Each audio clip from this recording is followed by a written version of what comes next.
we have been meditating on repentance and fellowship. और मन फिराने के बारे में और संगति के ऊपर हम हमारा ध्यान कर रहे थे. Revelation chapter 3 verse 19. और प्रकटीकरण उसका 3 अध्याय और वचन 19. As many as I love, I rebuke and chasten. Therefore, be jealous and repent. 3:19. मैं जिन जिन से प्रीति रखता हूँ उन सबको उल्हाना और ताड़ना देता हूँ, इसलिए सरगम हो और मन फिराओ. 20. Behold, I stand at the door and knock. If anyone hears my voice and opens the door, I will come in to him and dine with him and he with me. देख, मैं द्वार पर खड़ा हुआ खटखटाता हूँ. यदि कोई मेरा शब्द सुनकर द्वार खोलेगा तो मैं उसके पास भीतर आकर उसके साथ भोजन करूँगा और वह मेरे साथ. Here, this is the words of Jesus. और ये यीशु मसीह के वचन है, शब्द है. He is telling us to repent. वो हमसे मन फिराने के लिए कह रहा है. Why? क्यों? He wants to fellowship with us. वो हमारे साथ संगति में रहना चाहता है.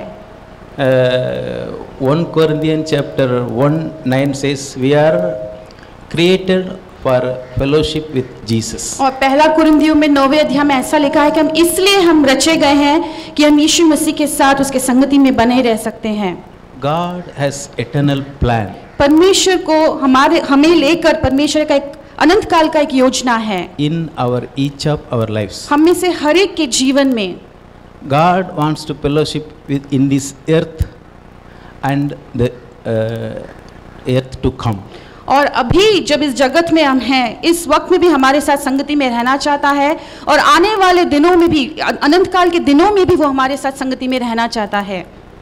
We will live with him eternally. हम अनंत काल के लिए, हमेशा के लिए परमेश्वर के साथ जीने वाले हैं. So God is giving training to us in this world. और इसलिए अभी जब हम इस संसार में जी रहे हैं, अभी वो हमें प्रशिक्षण देता है, ट्रेनिंग देता है.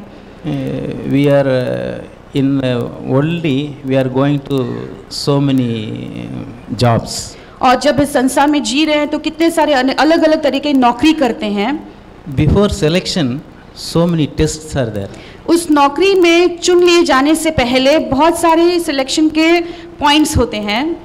They are filtering so many tests. तो उस परीक्षा के द्वारा वो बहुत सारे लोगों को चेक करते हैं कि कौन उस नौकरी के लिए सही है. If in this world we have to pass so many tests, what about heavenly life? तो इस संसार में का एक नौकरी के लिए यदि इतने सारे परीक्षाओं से हमें जाना है तो उस अनंत काल के जीवन के लिए कितने सारे परीक्षाओं से हमें गुजरना होगा. So what about our life? तो हमारे जीवन के बारे में क्या? Is there any purpose? क्या उसके लिए कोई उद्देश्य है? Is there any direction? क्या उसके लिए कोई दिशा या रुख है? Or what means in which direction we are moving on or going? और हमारे जीवन में किस दिशा की ओर हम जा रहे हैं? All the time what we are doing? हमेशा जो भी हमें समय मिला है हम उसमें क्या करते हैं? How we spend our time? हमको जो दिया हुआ समय है उसको हम कैसे बिताते हैं? Earning money, earning worldly friends, earning so many things. और सब पैसे कमाने में या संसार के दोस्तों को कमाने में हम बिताते हैं. By pleasing our flesh and our will. क्या या तो हमारी मर्जी को या हमारे शरीर की अभिलाषाओं को हम खुश करते हैं? Or whether we are pleasing all the time God. या हमेशा हम परमेश्वर को ही खुश करते हैं? What displease our God? ऐसी क्या चीजें हैं, क्या बातें हैं जिससे परमेश्वर नाखुश हो जाता है? It is the only sin. वो सिर्फ पाप मात्र है. But if we sin, we are pleasing. लेकिन यदि हम पाप करते तो हमको अच्छा लगता है. We sin to please us and others. और हम खुद को और दूसरों को खुश करने के लिए हमको पाप करना अच्छा लगता है. But God is displeased. लेकिन हमारे पाप करने से परमेश्वर नाखुश हो जाता है. So God wants us to repent everybody. और इसीलिए परमेश्वर चाहता कि हमेशा हम मन फिराते रहें. So what shall we do, my dear brothers and sisters? तो इसलिए मेरे प्यारे भाई और बहनों, हमें क्या करना है? Is Holy Spirit does not say this is sin? क्या पवित्र आत्मा हमें बताता नहीं, ना ही चिताता है कि ये पाप है? Do you obey immediately? क्या जैसे पवित्र आत्मा बोलता है झट से हम उसकी आज्ञा को मानते हैं? Or postpone it? क्या हम उसको लगातार देर करते हैं? Or you act as not hearing the words of God? या हम ऐसे कहते हैं जैसे कि हम परमेश्वर के वचन को नहीं सुनते हैं? Today is the day of salvation. आज उद्धार का दिन है। Let us repent. हम आज मन फिराएं। Matthew chapter 5 verse 4 says. और मत्ती के 5वें अध्याय में उसके 4 वचन में ऐसा लिखा है। Let us read that one.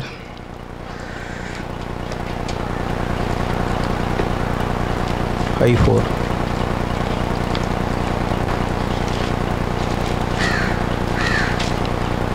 धन्य है वे जो शोक करते हैं, क्योंकि वे शांति पाएंगे।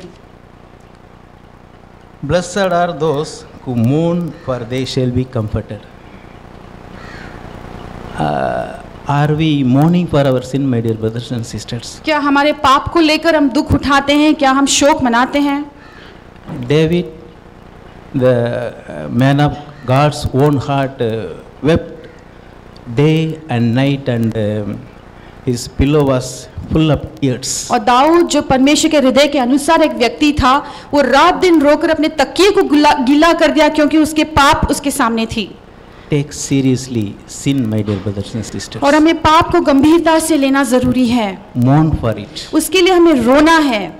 Turn from your sinful ways, turn to God. और हमारे पाप भरी मार्गों से हमें मुड़कर परमेश्वर की ओर हमें आना है। If we turn to God, और हमें परमेश्वर की ओर मन फिराना है। confess our sins, हमारे पापों को कबूलना है। He is ready to forgive immediately. और यदि हम ऐसा करते हैं तो परमेश्वर हमें माफ करने के लिए तैयार है। Jesus' blood can cleanse all our sin. और यीशु मसीह का लहू हमें हमारे सारे पापों से हमें वो शुद्ध कर सकता है। So go to God. और इसलिए हम परमेश्वर के पास जाएं Ask forgiveness. और माफी मांगे।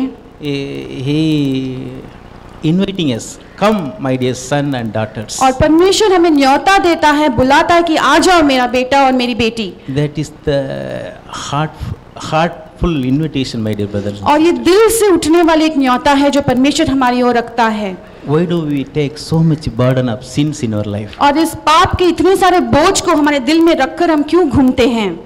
Jesus have trust in you, brothers and my sisters, in you and my. और यीशु को आप में और मुझ में भरोसा है। That is why he died for our sins. और इसीलिए वो हमारे पापों के खातिर वो मरा। He was pierced. वो हमारे खातिर छिदा गया। He shed all his blood for us. और उसने सारी उसके शरीर के लहू को हमारे खातिर उसने बहा दिया। Do you imagine, my dear brothers and sisters? क्या इस बात को तुम कल्पना कर सकते हो भाइयों बहनों? How much pain he has bear for us. और कितना दर्द को उन्होंने हमारे खातिर सहा है। If you really love him, और यदि तुम सच में परमेश्वर से प्रेम करते हो, how can you enjoy sin, my dear brothers तो and तुम sisters? पाप का मजा अभी भी कैसे ले सकते हो? And recent WhatsApp one brother sent, if you really want to overcome sin, you hate sin. तो अभी हाल ही में एक भाई ने एक आर्टिकल भेजा था कि यदि तुम पाप के ऊपर जयवंत होना चाहते हो तो पाप से तुम्हें नफरत करना जरूरी है। Do you hate sin? क्या तुम पाप से नफरत करते हो? Then definitely we mourn for our sin and repent. तो यदि ऐसा है तो निश्चय में हमारे पाप को लेकर हम शोक मनाएंगे और मन फिराएंगे। God will change us. परमेश्वर हमें बदल देगा। Acts chapter 2:38 Peter says, और प्रेरितों के काम में 2 अध्याय के 38 में पतरस कहता है, repent for our sins. और हमारे पापों को लेकर हमें मन फिराना है। Then God will fill us with his spirit. और फिर प्रभु परमेश्वर अपनी आत्मा से वो हमें भर देगा। Romans 5:5 says, और रोमियो के 5:5 में ऐसा लिखा है, God will pour out his love in our hearts. और परमेश्वर अपने प्रेम को हमारे दिलों में उंडेल देगा। If God's love filled in our heart, what shall be our life? तो यदि परमेश्वर का प्रेम हमारे दिलों में भरा हुआ है तो हमारा जीवन किस तरह का होगा? It is not very difficult to forgive anybody in this world. और ऐसे में किसी इस संसार के किसी भी व्यक्ति को माफ करना हमारे लिए मुश्किल नहीं होगा। Matthew chapter 6:12 says, मत्ती के 6 के 12 में ऐसा लिखा that है, is the model prayer. God pray like this. और जो हमारे लिए एक एग्जाम्पल उदाहरण के लिए एक प्रार्थना है, वहाँ पर ऐसा प्रार्थना लिखा है, Forgive us, Lord, as we forgive our neighbor. और जैसे हम दूसरों को माफ करते हैं वैसे ही परमेश्वर तू हमें भी माफ कर दे। Same chapter verse 14 and 15 says, और उसी अध्याय के आगे 14 और 15वें वचन में ऐसा लिखा है, if you forgive others, God will forgive you. यदि तुम दूसरों को माफ करोगे तो परमेश्वर तुम्हें माफ If करेगा। you don't forgive, God also will not forgive और you. उसके साथ साथ यदि तुम माफ नहीं करोगे तो परमेश्वर भी तुम्हें माफ नहीं करेगा। That is the fruit of repentance. और इसी को मन फिराने का फल कहते हैं। We should not stop our sins are forgiven. No, not like that. That is not real Christian life. तो हमको इस बात में नहीं रुकना है कि हाँ मेरा पाप तो माफ किया गया है, मैं अब यहाँ पर रुक जाऊंगा, ऐसा नहीं करना है। God wants to bear fruits. परमेश्वर चाहता है कि हम में से फल लदे, हम फल को ले आए, Fruits of repentance. और मन फिराव का फल, That is one of the fruits. और ये एक तरीके का फल है। Forgive anybody in this world by your heart. और पूरे दिल से इस संसार में हर एक को हमें माफ करना है। God wants fellowship with us. परमेश्वर हमारे साथ संगति में रहना चाहता है। Then have you experienced that one man comes and smiles, our situation may change. क्या आपने कभी ऐसा अनुभव किया कि कोई एक व्यक्ति आता है और हमसे हमारे से वो मुस्कुराता है और झट से हमारा जो भी हाल सिचुएशन है वो बदल जाता है। Suppose for example I am saying, suppose brother Jack is coming and sitting smiling, how you feel? तो मान लीजिए उदाहरण के लिए मैं कहता हूँ कि ब्रदर जैक आते हैं, यहाँ पे बैठे हैं और वो हर एक को देखकर मुस्कुराए, तो आपको कैसा लगता है? I am telling you from my heart, brother, if you come and yes, show a small smile, that's enough to encourage me. तो मैं ये क्या कहूँगा कि यदि ब्रदर आते हैं यहाँ पर एक थोड़ा सा भी मुस्कुरा लेते तो मुझे बहुत प्रोत्साहित मिलता है। Yes, that is the fellowship, the man who fellowship with God. और इसी तरह से उस व्यक्ति का भी होता है जो परमेश्वर की संगति में रहता है। Yes, if we really fellowship with God, wherever we go, we encourage brothers and sisters. और इसलिए सच में यदि हम परमेश्वर के संगति में हैं तो हम जहाँ कहीं पर भी जाएंगे आसपास के लोगों को हम प्रोत्साहित करते रहेंगे। Our one smile is enough to encourage तो others. हमारा एक मुस्कुराहट दूसरों को प्रोत्साहित करने के लिए काफी है। It will change our lives. वो हमारे जीवनों को बदल देगा। I will not seek honor of my brothers and sisters. I will not seek honor of my brothers. मेरे भाइयों मेरे भाई और बहनों के बीच में अपने खुद की जो ऑनर है उसको मैं आदर नहीं खोजूंगा। I don't bother what they are thinking. वो मेरे बारे में क्या सोच रहे हैं इसका मैं कोई परवाह नहीं करूंगा। It is some WhatsApp message. It is like husband-wife relationship. तो ये किसी एक व्हाट्सएप मैसेज में जो हमने देखा था ये रिश्ता एक पति पत्नी के बीच में का रिश्ता के समान है। What others think, a good wife doesn't bother about relationship with his husband. और दूसरे लोग अपने पत्नी के बारे में क्या सोचते हैं कोई मायने नहीं रखता उस पति के लिए। Yes, God wants such a relationship. और परमेश्वर ऐसा एक रिश्ता हमसे रखना चाहता है। He always ready. वो हमेशा तैयार है। So open your heart today. इसलिए आज हमारे अपने दिलों को हम खोल दें। Jesus will come into your heart. परमेश्वर यीशु मसीह आपके दिल के अंदर वो आएगा। Then what else we need, my brothers and sisters? इसके अलावा हम क्या चीजों को हम चाहते हैं भाइयों बहनों? Then our life will change. हमारा जीवन बदल जाएगा। Our thought will change. हमारे सोचने का तरीका बदल जाएगा। Behavior will change. हमारी जो हरकतें हैं वो बदल जाएगी। Everything will be changed. सब कुछ बदल जाएगा। Our life has some direction, हमारे जीवन के लिए एक दिशा उत्पन्न हो जाएगी some purpose. और उसके लिए एक उद्देश्य उत्पन्न हो जाएगा। Yes, my dear brothers and sisters. हाँ मेरे प्यारे भाइयों और बहनों, Open our heart. Welcome Jesus. He will lead our life. और हमारे दिलों को खोल दे और यीशु मसीह को अंदर आने के लिए उसका स्वागत करें और यीशु मसीह हमारी अगुवाई करेगा। Praise God. परमेश्वर की स्तुति हो।